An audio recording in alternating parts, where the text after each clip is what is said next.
ಕಳೆದ ಕೆಲವು ದಿನಗಳಿಂದ ರಶ್ಮಿಕಾ ಮಂದಣ್ಣ ಹಾಗೂ ವಿಜಯ್ ದೇವರಕೊಂಡ ಮದುವೆ ಸಂಭ್ರಮ ಮನೆ ಮಾಡಿದೆ. ಹಳದಿ, ಮೆಹಂದಿ, ಸಂಗೀತ್ ಅಂತ ಈ ಜೋಡಿ ಸಂಭ್ರಮದಲ್ಲಿ ಮುಳುಗಿಯೆದ್ದಿತ್ತು. ಕಳೆದ ಕೆಲವು ದಿನಗಳಿಂದ ರಾಜಸ್ಥಾನದ ಉದಯ್ಪುರದಲ್ಲಿ ರಶ್ಮಿಕಾ ವಿಜಯ್ ವೆಡ್ಡಿಂಗ್ ಮೂಡ್ ಆವರಿಸಿಕೊಂಡಿತ್ತು. ಇಂದು ಈ ಜೋಡಿ ವೈವಾಹಿಕ ಜೀವನಕ್ಕೆ ಕಾಲಿಟ್ಟಿದ್ದಾರೆ. ವಿಜಯ್ ದೇವರಕೊಂಡ ಹಾಗೂ ರಶ್ಮಿಕಾ ಮಂದಣ್ಣ ಇಬ್ಬರು ಪಕ್ಕಾ ತೆಲುಗು ಹಿಂದೂ ಸಂಪ್ರದಾಯದಂತೆ ಸಪ್ತಪದಿ ತುಳಿಯುತ್ತಿದ್ದಾರೆ. ಮೊದಲೇ ವರದಿಯಾದಂತೆ ಈ ಜೋಡಿ 2 ಸಂಪ್ರದಾಯದಂತೆ ಮದುವೆ ಆಗಲಿದ್ದಾರೆ. ಹಿಂದೂಸ್ತಾನ್ ಟೈಮ್ಸ್ ವರದಿ ಮಾಡಿದಂತೆ ವಿಜಯ್ ದೇವರಕೊಂಡ ಮನೆಯ ಸಂಪ್ರದಾಯದಂತೆ ಈ ಜೋಡಿ ಇಂದು ಬೆಳಗ್ಗೆ 8 ಗಂಟೆಗೆ ವೈವಾಹಿಕ ಜೀವನಕ್ಕೆ ಕಾಲಿಟ್ಟಿದ್ದಾರೆ. ಈ ಮೂಲಕ ರಶ್ಮಿಕಾ ಮಂದಣ್ಣ ಹಾಗೂ ವಿಜಯ್ ದೇವರಕೊಂಡ ಇಬ್ಬರು ಅಧಿಕೃತವಾಗಿ ದಂಪತಿಗಳಾಗಿದ್ದಾರೆ. ಸದ್ಯ ಮದುವೆ ಬಗ್ಗೆ ಹೆಚ್ಚಿನ ಮಾಹಿತಿ ಹೊರಬಿದ್ದಿಲ್ಲ. ಅಭಿಮಾನಿಗಳು ಇಬ್ಬರ ಮದುವೆ ಫೋಟೋಗಳನ್ನು ಕಣ್ತುಂಬಿಕೊಳ್ಳುವುದಕ್ಕೆ ಎದುರು ನೋಡ್ತಿದ್ದಾರೆ. ಹಾಗಂತ ಇಲ್ಲಿಗೆ ಮದುವೆ ಮುಗ್ದಿಲ್ಲ. ಇನ್ನು ಸಂಜೆ ಕೊಡವ ಸಂಸ್ಕೃತಿಯಂತೆ ಮತ್ತೊಮ್ಮೆ ಮದುವೆ ಆಗಲಿದ್ದಾರೆ. ಇಂಡಿಯಾ ಟುಡೇ ವರದಿಯಂತೆ ರಶ್ಮಿಕಾ ಮಂದಣ್ಣ ಹಾಗೂ ವಿಜಯ್ ದೇವರಕೊಂಡ ಇಬ್ಬರು 2 ಸಂಪ್ರದಾಯದಂತೆ ವಿವಾಹವಾಗಲಿದ್ದಾರೆ. ರಶ್ಮಿಕಾ ಮೂಲತಃ ಕೊಡಗಿನವರಾಗಿದ್ದರಿಂದ ಕೊಡವ ಸಂಪ್ರದಾಯದಂತೆಯೂ ವಿವಾಹವಾಗಲಿದ್ದಾರೆ.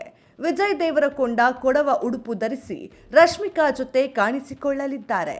ಸದ್ಯ ತಮ್ಮ ವಿವಾಹದ ಸಂಭ್ರಮವನ್ನ ಈ ಜೋಡಿ ಕೇವಲ ಕುಟುಂಬಸ್ಥರು ಹಾಗೂ ಆತ್ಮೀಯರಿಗಷ್ಟೇ ಮೀಸಲಾಗಿ ಇಟ್ಟಿದ್ದಾರೆ. ಕಳೆದ 3 ದಿನಗಳಿಂದ ರಶ್ಮಿಕಾ ವಿಜಯ್ ರಾಜಸ್ಥಾನದ ಉದಯ್ಪುರದಲ್ಲಿ ಬೀಡು ಬಿಟ್ಟಿದ್ದು ತಮ್ಮ ಮದುವೆ ಒಂದೊಂದು ಕ್ಷಣವನ್ನ ಎಂಜಾಯ್ ಮಾಡ್ತಿದ್ದಾರೆ.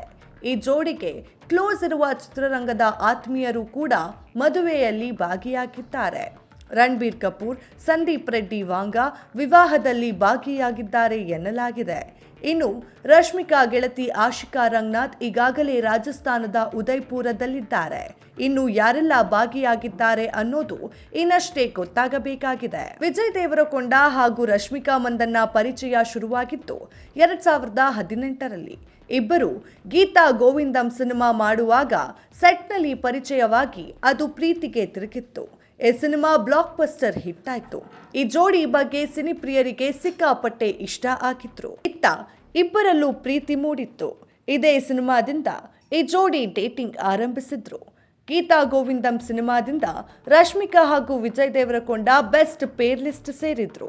ಗೀತಾ ಗೋವಿಂದಂ ಸಿನಿಮಾ ಬಳಿಕ ಈ ಜೋಡಿ ಡಿಯರ್ ಕಾಮ್ರೇಡ್ ಸಿನಿಮಾದಲ್ಲಿ ಒಟ್ಟಿಗೆ ನಟಿಸಿದ್ದಾರೆ. ಆದರೆ ಈ ಸಿನಿಮಾ ಅಂದುಕೊಂಡಷ್ಟು ಬಾಕ್ಸ್ ಆಫೀಸ್ನಲ್ಲಿ ಸದ್ದು ಮಾಡಲಿಲ್ಲ. ಇಲ್ಲಿಂದ ಇಬ್ಬರ ಲವ್ ಸ್ಟೋರಿಗೆ ಮತ್ತಷ್ಟು ರೆಕ್ಕೆ ಪುಕ್ಕಗಳು ಅಂಟಿಕೊಂಡಿದ್ದವು. ಇದಾದ ಮೇಲೆ ಈ ಜೋಡಿ ಪಾರ್ಟಿ, ಜಿಮ್, ಪ್ರವಾಸ ಅಂತ ಸುದ್ದಿಯಾಗಿತ್ತು. ಆಗಲೂ ತಮ್ಮ ಡೇಟಿಂಗ್ ವಿಷಯವನ್ನ ಒಪ್ಪಿಕೊಂಡಿರಲಿಲ್ಲ. ಕೊನೆಗೂ ಈ ಜೋಡಿ ತಮ್ಮ ಪ್ರೀತಿಯನ್ನು ಮತ್ತೊಂದು ಹಂತಕ್ಕೆ ತೆಗೆದುಕೊಂಡು ಹೋಗಿದ್ದಾರೆ.